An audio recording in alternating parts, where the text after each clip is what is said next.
All right. So it is time to get started with this. I'm assuming that a lot of you guys are going to be watching this later as a recorded video, but in the meantime, I'm doing this as a live stream so that we can go over anything that you have questions on. The goal for this is to discuss the fact that the most important thing for students when it comes to college success is the primary support group. So I am here to support the support. So if there are questions about what's going on with your kids or trouble situations or ways that you can help, things that you think could benefit them, ways to talk to them about the things that you try to talk to them about all the time, but they don't listen, that kind of stuff. Let me know. You can always send a comment in. Otherwise, I have some material and I have some questions that I have from before that I wanted to address with everybody. So yeah, feel free to do that. And we're just going to wait for a few more people to come in here so that we can get going. And but yeah, thanks for coming in and joining us. I can see the comments in the comments section, but you can also always email me, eric@collegesuccesscoaching.com, and you can see, I can, ask me any questions, whatever, just send that to me and I'll put that in there. This is kind of the format for the live stream that I do for students every week. So I will be, I have the mug of the week. This one's fun. This is the composition notebook. But I have usually an article that I go over that I talk about with them that's relevant to them without telling them, this is something that you should be dealing with, but it's indirect and it's fun. And we go over kind of the funny parts of it and help with critical thinking and how to gain that skill set and to really just look at the world through the eyes of somebody who's trying to grow and gain from it. And then we go over questions and answers. There's usually a topic of the week that's important for that time of the year. So for my freshmen, sophomores, and upperclassmen in college right now, it's the topic that I keep pushing on is getting those internships for the summer worked out now, like resume building, getting that photo for their LinkedIn page, getting their LinkedIn ready, and their social media cleaned up so that when people look for them, they find them in a positive way. So all of that right now, because a lot of good companies that have good internships and work programs for the summer, they want to know who they're working with probably by January, maybe at the latest February. And a lot of times students think they're getting ahead by March. So they're like, yeah, I'm going to totally get ahead. And they find out there's just not as many of these opportunities available. So that's sort of the thing that we do every week. Ooh, this one's a hot one. I hope that you have a warm beverage if it is a cold night where you're at. If you are in California or Texas or Florida, it's probably still chillier for you, but it'd be nice to just have something warm and sit down and talk about what it is that we can do as the support system, the primary support system for your students. Obviously, just being there and being encouraging is important, but what else is going on? How do you find out what's going on? And how do you take care of yourself? So, I kind of want to go over material-wise in the beginning. How do you take care of you? Because what's good for the goose is good for the gander, but not the other way around. So if you are finding yourself using your last energy and your last ounce of strength and your last amount of patience and time in the day just to make sure that you're giving them everything that you can in terms of attention and not yelling at them and things like that, that inevitably won't necessarily net them the biggest gain. So in other words, losing your temper with them, but working on a private project for yourself that makes you benefit and feel good and energizes you, at the end of the day, ultimately is probably more of a net gain for them. So just as a very direct example, if you are able to join a social network or a social group, and it's something that takes a little bit of time away in the afternoon, and your 14-year-old is telling you like, you're never home and I don't see you. And by the time you get home, it's 7 o'clock. That might end up netting them more benefit just in terms of now 14, 15, 20 people that when you're talking to them about what that 14-year-old's doing and what they want to do, those friends are able to say, oh yeah, well, actually I know somebody, or I have a company, or I work with somebody that could benefit from them working with them this summer or this holiday. Like, oh, okay. So then you come home and you're like, yeah, there is somebody I know that can get you that job. There is somebody I know that actually is a professional in that field. So now all of a sudden it's annoying that you're not home, but you're coming home with something. So there are probably millions of examples of things like that, where the more that you build on yourself, the more you have to offer. So, and I know that that's a lot of times really hard if you're working all the time, if you're trying to take care of yourself, if you're trying to maintain finances, you're trying to maintain, everything in the house, the chores and everything. So that leads me to my second part, which is, get the kids to do as many chores as possible. Like seriously, 10 years old, laundry, all the laundry. Dishes, why are you doing dishes? If you have a competent 12, 13, 14-year old, why are you the one doing the dishes? Especially if you're the one making the food, which again, they could be cooking.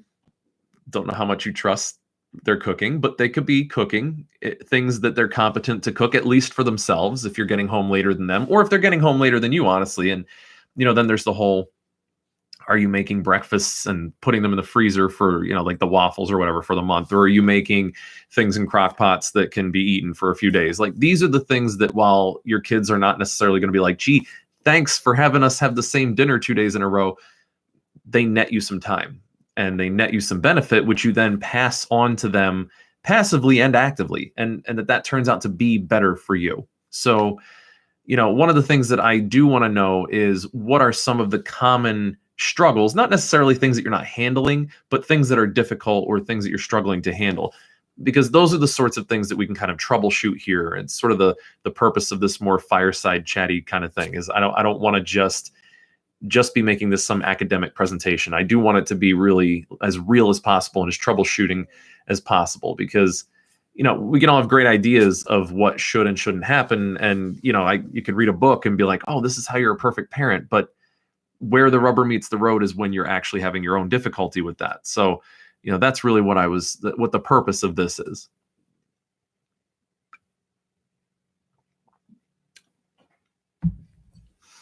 So I will actually jump on to one of the questions that I got from a parent. What they're saying is that if you send me an email, eric@collegesuccesscoaching.com, and you put in information, I will do my best to keep it from being specific to the point where somebody would be able to identify you. I don't want that to happen. I want it to be as general as it can be to benefit everybody else, but also to protect anonymity. So in this particular case, this mom feels like she is not getting support from the other primary caregiver, and it almost seems like there is another child, like another teenager in the house. And I got to tell you, that's not super uncommon. And not to say that there are not dads that tell me similar things sometimes, but this does typically tend to be moms that articulate this, and they have this worry. And honestly, a lot of this comes down to not being afraid to have a standard and set the standard, start a fight over it. I mean, I mean that genuinely and honestly. Like, if it's worth fighting for, to not feel like, and maybe your feeling is unwarranted. I don't know. I mean, maybe this person's just telling me this and it's not warranted, but likely it is. Likely there's warrant to this. And if that's the case, you saying something about it makes it real. And saying something about it today and tomorrow and the next day, not in a bitter way and not in a just always I'm going to come at you and I'm coming in hot like every day, but that, listen, here are 5 things that I would love to be able to put on you to help me with. And I'm never sure what the specifics of a situation are, but I am always sure that a partnership involves at least 2 people. So whatever it is that you two have decided to do together, and I'm assuming from this question that this mom feels like it's warranted to ask for more. So it's not a situation where it's like, well, he's gone all week and he can't be there for the kids, and then he comes back for weekends, and I can't really expect much, but it's really exhausting. No, this seems more like everybody's home, but I'm the one doing things. And I find this a lot. Moms are really good at holding on to all the chores. They just are. They're really good at it. You guys are excellent at holding on to things, and because they need to get done, and you know that you want them and need them to get done. And not everybody else feels that way. But I got to tell you, after there's no more socks and no more underwear, and the dishes are up to the faucet, and there's nothing to eat off of, it all of a sudden is everybody's problem. And here's the thing that happens. The one who needs this chore to be done the most, needs it, like will go insane if it's not done, that's the one that will do it. And everybody else will wait until it gets done, because they don't care as much, and it doesn't take long to sort out who needs to get it done. So unless you're raising your kids to be germaphobes and OCD, and there's merit to that. That's actually, of all of the tics, that's one of the most successful ones, is to be OCD. So if you're kind of raising them to be having a lot of attention to detail, that could be beneficial for you. But other than that, you do tend to be the one that shoulders a lot of this responsibility. So hold on, let me read one of these.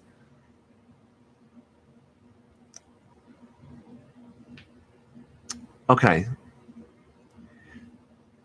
So, okay, this one is about helping a student who's just not getting enough sleep, obviously, and doing activities. But it sounds like because they're busy, not because they're not doing a lot and they're just staying up all night. It's because there's a lot of activities and doing well, and tips on helping make sleep a priority. No, that not not to be super unhelpful. It's not about sleep being a priority. People, students especially, people will sleep when they either pass out or because they're bored. So they'll fall asleep because they don't have anything else to do. What I find is that busy and motivated people get less sleep because they don't want to be sleeping as much. And they would see, like, so for instance, if let's say I give you great tips on how to get them 2 extra hours a night. So I have this awesome organizer. It's a 3-page Excel sheet that really helps students and adults, because I use it too, to realize just how much time you have and break things down in a very simple, succinct way where you organize yourself out for the week and see like, oh, wow, I actually have a lot of these gaps where I can get a lot of things done. And then there's study guides and there's ways to cut corners on note cards and Quizlets and things like that. So let's say we dropped one activity because it just wasn't as important. It's not a leadership role and they're not really the best at that. And there's something else they could be better at. We got the homework down to be more efficient and they were accepting maybe getting a couple of questions wrong that they weren't going to get before, but it saves them an hour a night on homework. And let's say that we do get them to use the organizer and the calendar and really maximize their time. And they got 2 extra hours a night. And you're like, yes. So now they're going to be able to go to sleep. They're not going to. Because look, the issue is not that they don't prioritize sleep. It's that high success, high motivation kids, students, adults, all of us, when you're high motivation, sleep is like, I'll get the amount that I need to be functional. And any more than that, and I feel like I'm wasting the time where I could be getting those 2 questions right, being in that extra group or organization, meeting my social responsibilities, being awake, just to be awake. I mean, just to know what's going on in the world. I mean, whether or not that's social media oriented or not, that's a separate thing. But what's more important in general, and again, this I'm gonna put this more toward you as a primary caregiver. So you as the parent, because I can talk to kids and kind of lean them towards their health and wellness being more important to them. But that's like a gradual process over time where I start making assumptive statements about like, well, duh, you're going to get more sleep because if you get sick and then you fall behind, you're just wasting your time. And all of that was for nothing. So I can start to make them feel dumb about not getting enough sleep. But that's something over time. It's kind of a brainwashing that you would do as a third party. But as a parent, the way that you would get a student, your kid, to care more about their sleep is you value your sleep, you value your wellness, you value your rest. Open conversations with other adults, either on the phone that they're in front of you on, with the other adult that's in the home or adults that are in the home, with other siblings who do get it, and just making assumptive statements, never coming directly at them. So if you're going to shape a culture in your home that values sleep, you can do it either coercively and authoritarian methods where you're just like, I took everything away from you, the lights are off, and I killed the Wi-Fi and your phone and everything is with me, your computer's gone. So now what? What now? What are you going to do? You could do that. It's ultimately, how important is the sleep? Because you're going to lose some sleep on that one. Crying, screaming, kicking, complaining, tantrum symptoms, but also just genuine angst, anxiety, difficulty breathing on their part because they really just genuinely believe you're robbing them of their opportunity for success.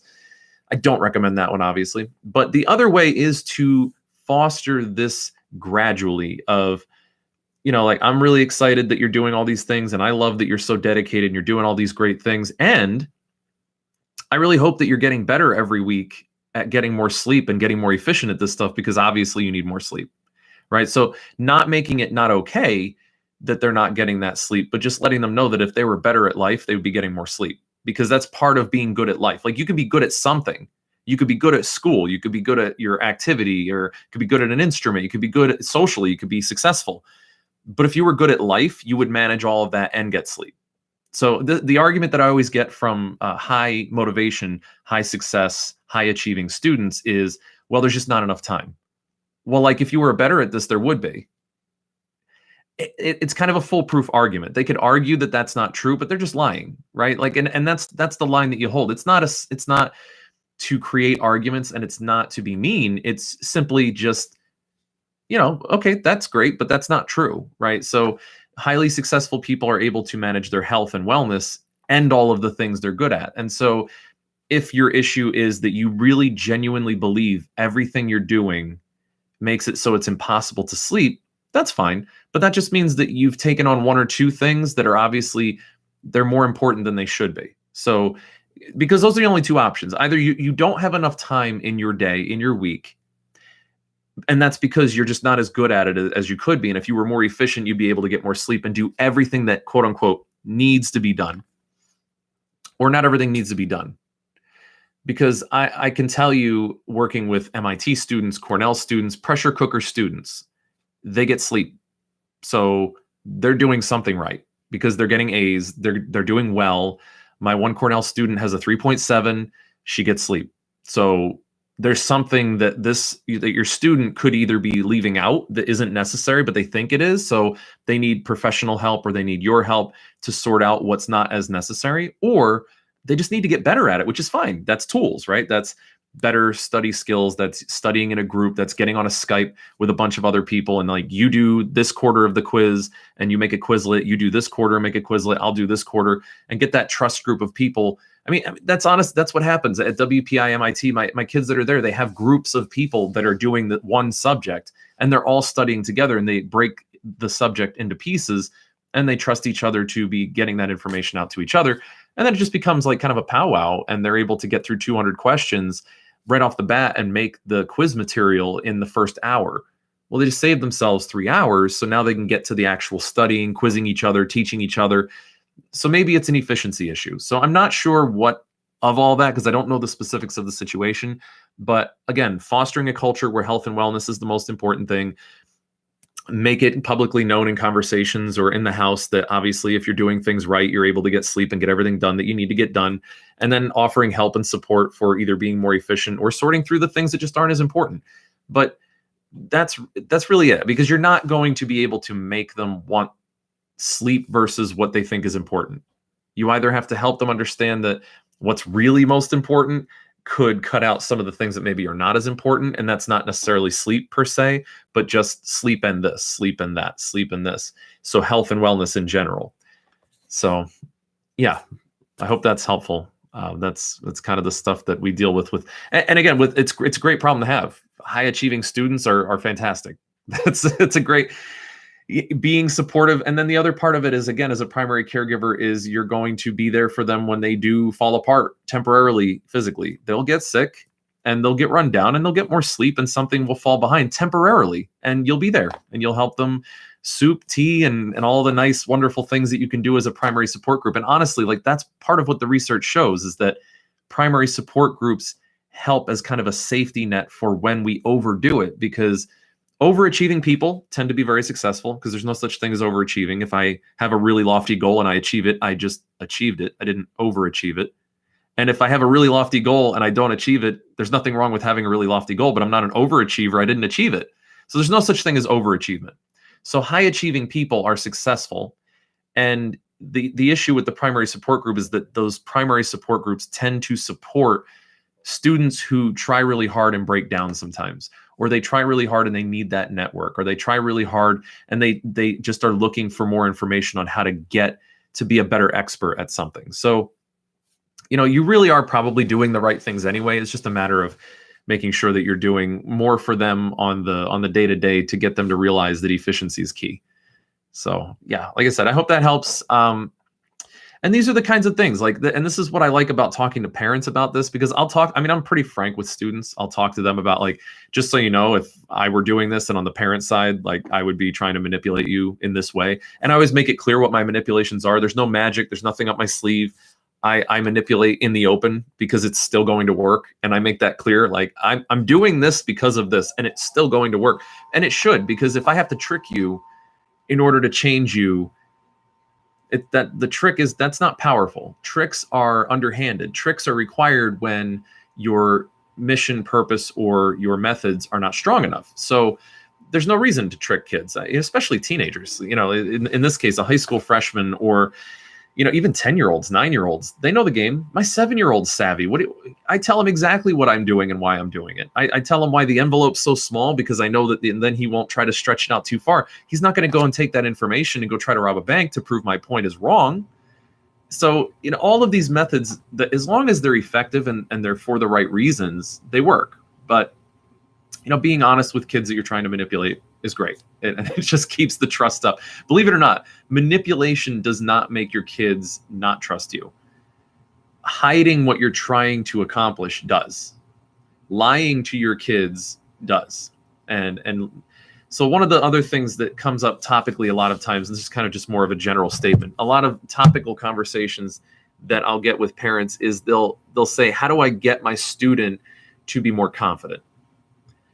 And this came up actually at a panel I did recently. And I said, it's not a matter of that. You can't make your kid feel more confident.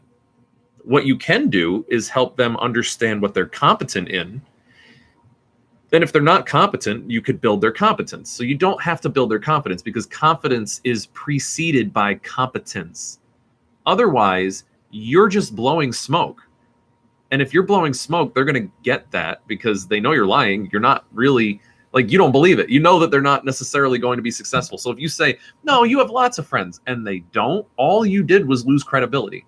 If you say, oh, no, you're really good, though, with really anxiety-provoking situations, and they're not, you're lying. How long until you basically just lose all your credibility? And it's like, well, yeah, you're a liar. It's like, not in a bad way. It's like, yeah, I know my mom really loves me, so she says that I look good every day when I go out the door, even though some days I know I don't.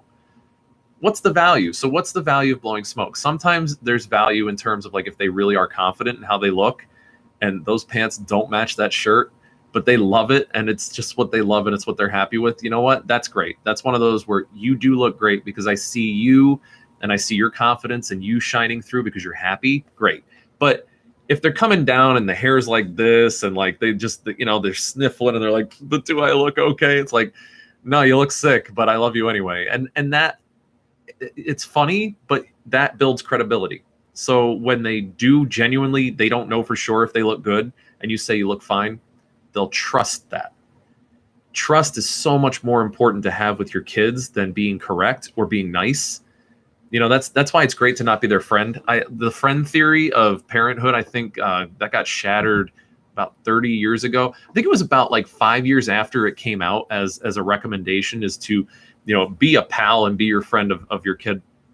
Research almost immediately blew that out of the water. And for some reason, it's really tempting to still be your kid's friend.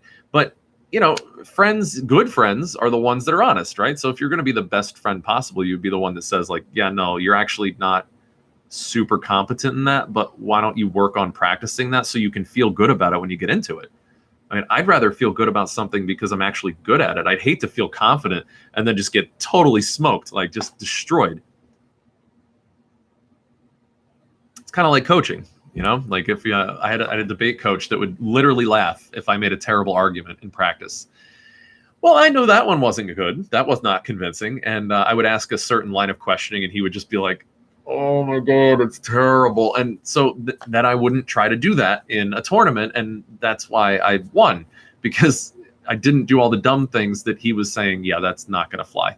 So honesty is really important. Manipulation is different than deception. You can manipulate. And I mean, even what I do. So coaching, what I do with students every week is a form of manipulation. All coaching is, just like all psychology is. But the goal is to manipulate people into better thought patterns and better habits. So, right, but it is a manipulation, because if you knew what to do to make your life better, you would just do it. So it can't be the case that you just don't know what would be better for you. So what is the goal of coaching and counseling? To motivate you or get you in some way to actually enact a new thought pattern, to actually enact a new habit. So it's a manipulation. I'm trying to convince you, or I am putting you in a position where you've got to think that way. I put you into like a logic trap where suddenly it's like, well, I guess I have to think that that's true. And if I really didn't think I was good at this, then I wouldn't even have tried because I'm not stupid. So you start, it's all manipulation though. It's propaganda. That's the same thing about repetition. Repetition is a form of manipulation. We are all susceptible to a form of hypnosis in repetition. So it's why commercials work. Commercials work because they air them every day for weeks. It's called a campaign, right? They advertise for weeks. That's because we know repetition works. One of the few things actually in advertisements that we do know works is repetitive exposure to the same thing over and over eventually gets you to start thinking differently. So I just was watching a very interesting video, and the person was talking about the song Let It Be and how it promotes pacifism. And I didn't really think of it that way, but if you just take the words out of context, it repeats the phrase "let it be" like 20 times in a row with you whisper words of wisdom. So it's like it would just be like saying "let it be, let it be, let it be, let it be." And if you heard anything and you let yourself hear that over and over again, you would start to change over time from being so aggressively trying to change things to maybe sitting back sometimes and saying, I'm just going to let that go. And you don't really know why it is, but think about when you're in the car and you're listening to a song that you really like. And let's say it's a song like that makes you calm down, or a song that makes you sad. It manipulates your mood. And it's usually through a repetitive type of phrase or word or chorus that does the same thing over and over, or songs that pump you up. Why is it that CrossFit and Orange Theory and all these other gyms have pumped up music? It's a manipulation. It gets your heart racing. It gets your body ready to go. It gets you excited. It gets the adrenaline going. The endorphins are running because it's a manipulation. It's a form of hypnosis. It's repeating a certain tonality and a certain beat and a certain combination of those things in repetition that manipulate you to be more motivated to work. So it's, all of this stuff works for very simple, basic reasons. We are creatures of habit. So to build new habits, we have to start internally in changing our habits. And the only way to really do that is to repetitively get something from the outside to broadcast to us arguments, really, manipulations, to start thinking differently. We start thinking differently, we'll start acting differently. And that kind of brings me to the last real point that I want to kind of bring out for this time around. I will be doing these regularly, just so you know, and you can always put in the comment section other questions later that you have. If you're watching this later on the YouTube, you can be putting in your questions and I will add that to the agenda for the next time. But the last point that I want to come up with is, as a parent, if you were to ask, because I've been asked, what's the most important thing I can do to help my kid? Just in general, that's that general question. The most important thing that I have seen that really breeds the most result is have real serious discussions with your kids regularly about value. So values, a value system. What does it mean for something to be important or good or correct? And then translating that, mutating that conversation into what they value. So what is it that they gravitate toward? What are the things they tend to automatically do when they have free time? What are the topics? Maybe they're always going to want to play with animals or pets, or they're always looking up things about animals or watching YouTube videos about animals. I mean, that's half the internet, right? It's cat videos. So, but more than that, they just seem really to gravitate toward animals. So talking about what is it about animals that you love and getting into what then turns into purpose. How do you get a kid who has talent but isn't a high achieving mentality to become a more high achieving mentality and activate those talents? By giving them some kind of purpose. We're not giving it to them, but helping them recognize what their purpose is. So rather than arguing over homework with the kid, or rather than arguing with don't do drugs, drink your milk, eat your vegetables, stay in school, those Mr. T-isms, instead of that, because you could have that argument until you're blue in the face. And if they don't buy into a why, that's great. They'll hear it, and hopefully that repetition, that manipulation over time will work, and they'll just do it without thinking about it.